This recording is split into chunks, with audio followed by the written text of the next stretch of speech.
नमस्कार दोस्तों, स्वागत है आप सभी का आज के महत्वपूर्ण और सबसे खास वीडियो में। दोस्तों, हम आप सभी को यह बात बता दें कि भूलकर भी आज के इस वीडियो को आप नजरअंदाज मत करना। समय निकालकर इस वीडियो को एक बार अंत तक जरूर देखना, चाहे कुछ भी हो जाए। अगर आप यह वीडियो देख लेंगे तो आपकी पूरी जिंदगी बदल जाएगी। जी हाँ दोस्तों, हम सभी को बता दें कि यह वीडियो आपके लिए एक वरदान साबित होने जा रहा है।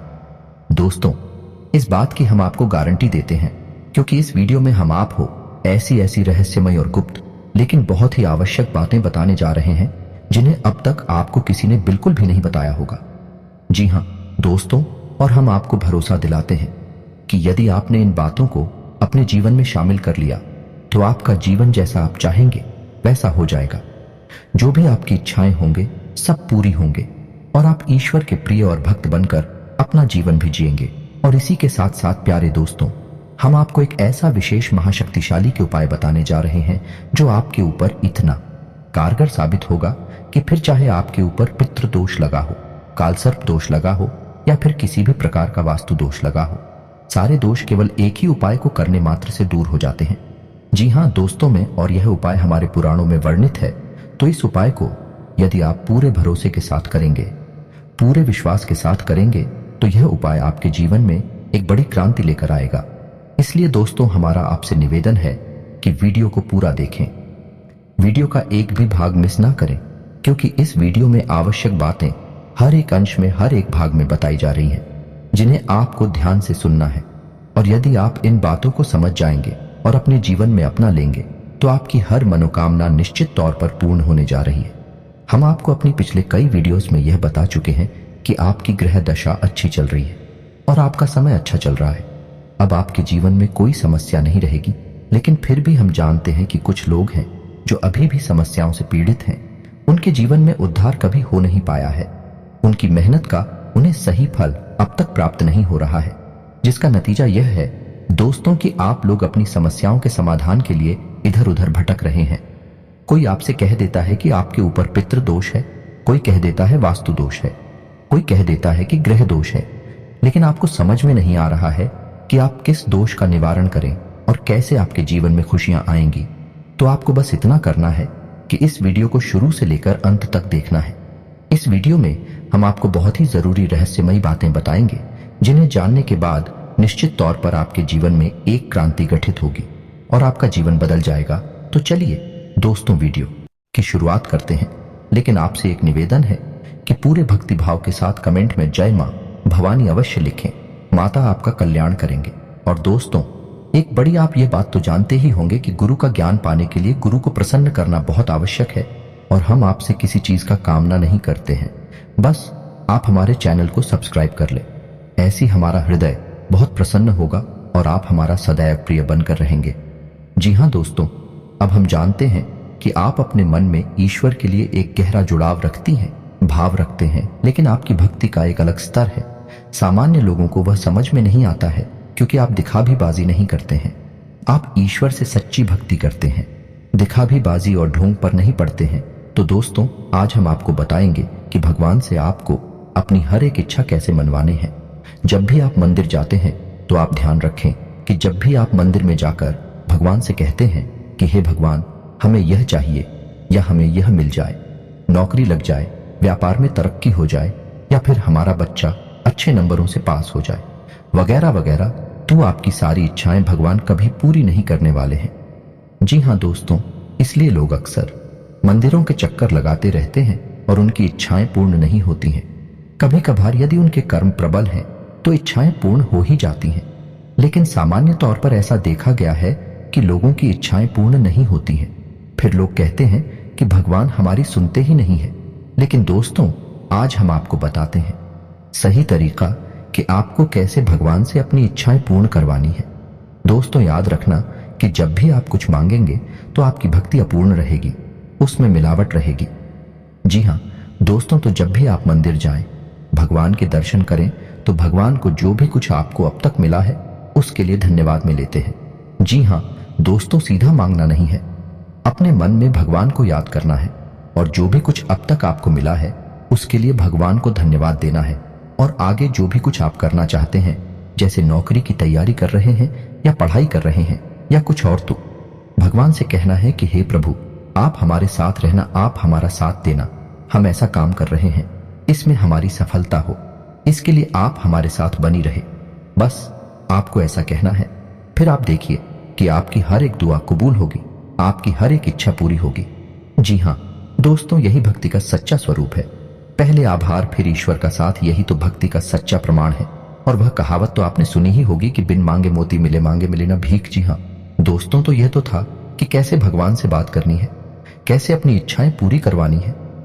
ये दोस्तों, भगवान तो आपकी इच्छा पूरी करने के लिए ही बैठे हैं, लेकिन कर्म को आपको महत्व अवश्य देना है, क्योंकि बिना कर्म किए भगवान भी आपका साथ नहीं देंगे, चाहे आप कितने ही चक्कर मंदिर के क्यों ना लगाएं, क्योंकि फिर आपकी हर एक भक्ति भी झूठी भक्ति कहलाएगी, क्योंकि आप भगवान को भी भ्रम में डाल रहे हैं। भगवान से भी व्यापार करना चाहते हैं तो कर्म प्ले करें, मेहनत करें, फिर भगवान का साथ मांगे, आपकी हर इच्छा पूरी होगी, हर काम में आपको सफलता प्राप्त होगी। तो चलिए दोस्तों, अब हम बताते हैं कि वह कौन सी खास बातें हैं जो आपको अपने जीवन में शामिल करनी है, जिससे आपका जीवन बहुत सुंदर हो जाएगा। तो दोस्तों, हम देखते हैं कि लोग अपने ग्रह दोषों से परेशान हैं। कोई किसी ग्रह का उपाय कर रहा है, कोई किसी ग्रह का उपाय कर रहा है, लेकिन कोई भी उपाय काम नहीं कर रहा। कभी कभार उपाय काम कर जाते हैं और कभी कभी नहीं भी कर पाते हैं।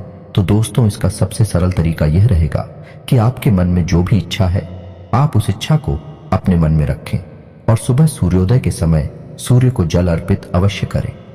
ऐसा इसलिए क्योंकि सूर्य हर एक ग्रह का मुखिया है, हर एक ग्रह का केंद्र है।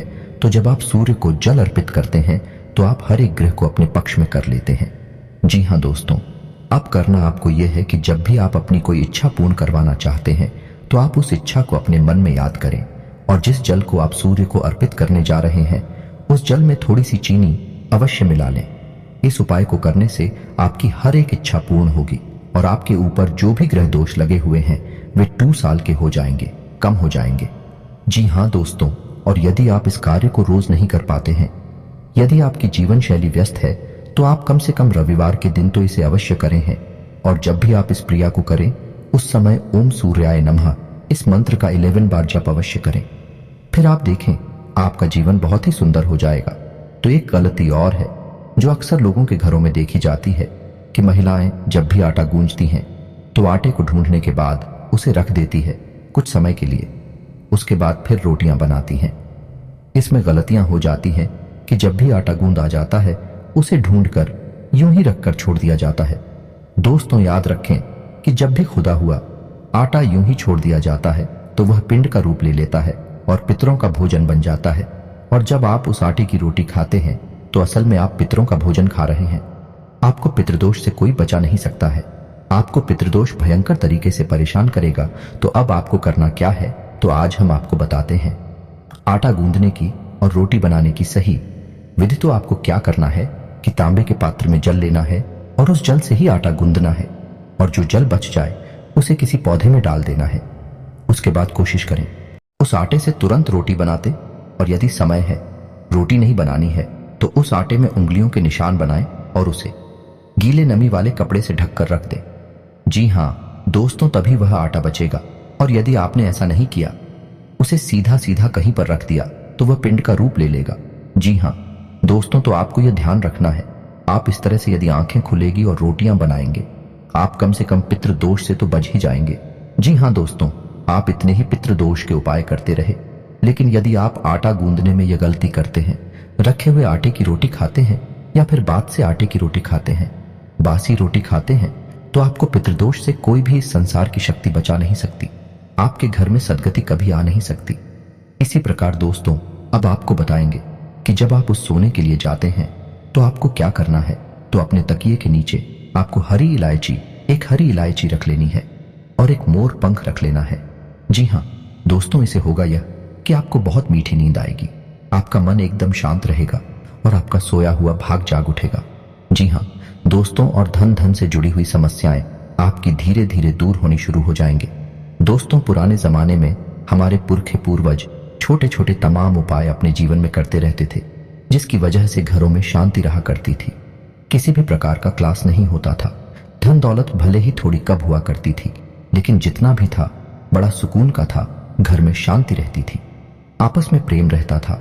लेकिन आज के समय में लोगों के पास चाहे धन दौलत हो या ना हो, लेकिन शांति, सुकून और आपसी प्रेम नहीं हो सकता, जिसका कारण यह है कि हम अपनी आध्यात्मिक और धार्मिक परंपराओं को पूर्ण रूप से भूल चुके हैं। ऐसी ऐसी गलतियां कर जाती हैं जिनका खामियाजा हमें जीवन भर भुगतना पड़ता है। इसी के साथ साथ दोस्तों, आपके घर में जो तुलसी का पौधा है उसमें आप कलावा अवश्य बांधे। जब आप अलावा तुलसी के पौधे में बंधते हैं तो आपके घर में जो भी विपदा आएगी, जो भी समस्या आएगी, वह आपके दरवाजे से ही लौट जाएगी। जी हाँ दोस्तों, तुलसी का पौधा हमारे घर में सकारात्मक ऊर्जा का प्रतीक होता है और जब आप कलावा बांधते हैं तो तुलसी के पौधे की शक्ति कई गुना बढ़ जाती है। फिर कोई नकारात्मक ऊर्जा हमारे घर में प्रवेश नहीं कर सकती है। दोस्तों, आपने सुना ही होगा कि जिस घर में भूतों का वास होता है, प्रीतों का वास होता है, उस घर में तुलसी पहले सूख जाती है। उस घर में तुलसी कभी पनप ही नहीं सकती है। इसीलिए तुलसी को सकारात्मक ऊर्जा का प्रतीक माना जाता है और यदि आप तुलसी के पौधे का संपूर्ण लाभ लेना चाहते हैं तो उस पौधे को कलावा अवश्य बांधें।